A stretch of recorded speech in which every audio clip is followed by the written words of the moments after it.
A paz a todos, meus amados irmãos. Que Deus o abençoe você na sua caminhada. Deus abençoe a sua família.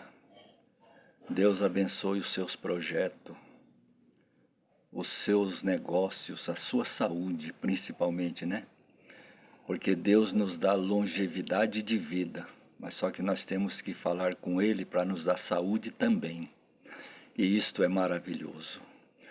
E eu quero falar hoje com pessoas que se distanciaram dos caminhos de Deus, que ouviram tantas coisas ruins, ouviram que não precisa mais na igreja, porque eu posso servir ao Senhor em casa, eu posso estudar a Bíblia em casa, mas meu irmão, minha irmã, eu vou ser sincero com você, isso não é sabedoria espiritual. Isso é investida maligna que o inimigo colocou na sua mente ou que usou pessoas que você o amava, pessoas que você confiava para dizer essas coisas para você. Que não precisa mais na igreja. Porque eles dizem, o Senhor Jesus disse para a mulher do poço de Jacó: os meus adoradores não adoram em monte, nem em templos, e nem nos morros ou qualquer lugar. Os meus adoradores adoram-me de espírito em verdade. E é verdade isso aí mesmo. Ele estava ensinando ela, porque ela esperava o rei chegar, vir para eles adorarem. Mas ele disse, não precisa. Você pode adorar em qualquer lugar. Então, meu irmão, você pode adorar em qualquer lugar. E a palavra do Senhor não está dizendo para você que se você adorando em espírito, falando com Deus em espírito, a tua oração em espírito que o Senhor estava dizendo, ensinando a mulher, Ele não está dizendo para você, não precisa ir para a igreja, não precisa ir para uma reunião para ouvir a palavra. Não precisa. Ele não está dizendo isso. Ele não está falando que você não precisa fazer nada disso. Ele está falando que os meus adoradores, e se você é um adorador de verdade, você vai no templo, ou na igreja, ou na catedral, você vai adorar a Deus ali em espírito. Se você vai no mar, você vai adorar a Deus ali em espírito. Se você vai no monte, você vai adorar a Deus em espírito. O Senhor Jesus nunca proibiu o povo de se reunir para adorar. Porque Ele, quando Ele veio na terra para trazer a salvação e pregar a palavra, Ele reuniu todas as pessoas junto dEle. Ele reuniu as pessoas no partir do pão, quase 5.000 homens. Depois, no segundo milagre dos pães, Ele reuniu quase 4.000 homens, fora mulheres e crianças também.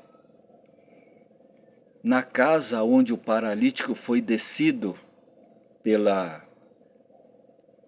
telhado, estava lotada. Não tinha onde entrar gente, estava abarrotado. Ele também estava pregando e orando com o povo ali. E ele, nas mensagens dele, nunca disse para ninguém, vocês não precisam ir para o templo para orar. Você não precisa vir aqui à beira-mar onde eu estou para me adorar. Não, você não precisa. Sabe por que ele não falava isso? Porque ele dizia, esse povo está sedento. Essas ovelhas precisam de ajuda. E aonde eu estiver, aonde ela vier, eu vou falar com ela. Tá vendo? Ele nunca falou que era para eles ficarem em casa e falar no nome dele. Não, ele mandou ir a ele, porque ele gostava dessas coisas. Ele fez isso para nos ensinar que precisamos reunir com os irmãos. Tanto é que o salmista disse no Salmo 133, o quão bom e quão suave é que os irmãos vivam em união. E Romanos capítulo 12, os 2 primeiros versículos diz assim: Rogo-vos, pois, irmãos, pela compaixão de Deus, que apresentei os vossos corpos em sacrifício vivo, santo e agradável a Deus, que é o vosso culto racional. Agora o 2, meu irmão, o 2. E não vos conformeis com este mundo, mas transformai-vos pela renovação do vosso entendimento, para que experimenteis qual seja a boa, agradável e perfeita vontade de Deus. Está vendo? E você? Está sendo renovado pelo seu entendimento? Ou você escutou coisas negativas?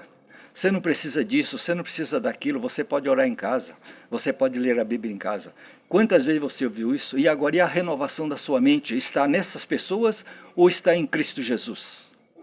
Porque se ela estiver em Cristo Jesus, eu garanto que hoje mesmo você vai tomar um banho, trocar de roupa e vai lá buscar ao Senhor em Cristo Jesus. Mas deixa eu dizer uma coisa aqui, amados, me perdoe, porque eu estou aqui debaixo de um pé de acerola e está muito mosquitinho aqui atrapalhando. Mas eu vou continuar falando que esse Jesus é maravilhoso. E se você entendeu que o que falaram para você não deu certo, porque com certeza não deu, sabe por quê? Porque nessa semana mesmo eu tratei com 2 pessoas que pediram ajuda. Se afastaram da igreja de Deus porque disseram para ela. Não, pessoas de confiança dela, pessoas que até profetizavam. Disseram para ela que não, a palavra diz que você não precisa da igreja, o templo de Deus é você. A igreja de Deus é você. Sim, nós somos o templo do Espírito Santo. Mas eu precisei tratar com elas e dizer a verdade, sabe por quê? Porque depois que saíram da igreja, a esposa começou a arrumar amigas que não têm entendimento de Deus, os filhos descambaram por outro caminho e ele só vive numa tristeza. E não consegue orar de manhã, muito menos ler a Bíblia e muito menos reunir a esposa e os filhos para fazer a oração. Se eu sou igreja de Deus, não preciso de estar reunido com os irmãos. E como o apóstolo Paulo disse em Romanos, que os nossos corpos em sacrifício e agradável a Deus. Se nós não precisássemos disso, o Senhor não tinha falado. E essa pessoa que ouviu o profeta, e que hoje estão tudo desviado da presença de Deus, ele não consegue reunir a família para orar, não consegue reunir os filhos para orar. E quando ele faz isso, eles dizem, mas nem você lê a Bíblia, nem você ora. Então, meu amado irmão, minha amada irmã, presta atenção no que Satanás está fazendo na sua vida. Isso foi um laço que o diabo armou para essas 2 pessoas com quem falou comigo, pedindo orientação. E o meu dever é o quê? Orar por ela, perdoar ela em nome de Jesus e que chamar a ela de volta para o caminho, para a renovação do entendimento dela, porque ela tinha um entendimento renovado na presença de Deus, buscava Deus, a família era abençoada, era unida, todo mundo fazendo a coisa boa diante de Deus. E depois disso, menos de um ano, meu irmão, minha irmã, menos de um ano essa pessoa está derrotada. Aí eu pergunto, você é templo de Deus? Você é igreja de Deus? Para você ser igreja de Deus, sem ir congregar, sem reunir com os irmãos, sem entregar o corpo em sacrifício vivo a Deus, você não é templo de Deus aqui e nem em lugar nenhum. Porque se você é templo do Espírito Santo, você estava buscando a sua mente renovada, a sua vida tinha melhorado, depois que ouviu toda essa baboseira, você seria uma bênção na presença de Deus. Mas hoje, com certeza, a sua vida é uma derrota. E você não enxerga isso. Mas em nome de Jesus eu vou orar por você. Eu tenho certeza que Deus vai te abençoar e vai mudar o teu entendimento e você vai perceber que precisa voltar, reunir com os irmãos, entregar o teu corpo em sacrifício vivo e agradável a Deus, que é o nosso culto racional, culto de verdade adiante do nosso Deus Todo-Poderoso. Amém? Amado, fique com essa palavra em nome de Jesus. Preste atenção nela e busca para você. Você vai perceber o quanto você perdeu tempo de ouvir baboseiras e se afastou do caminho de Deus. Amém? Até a próxima em nome de Jesus.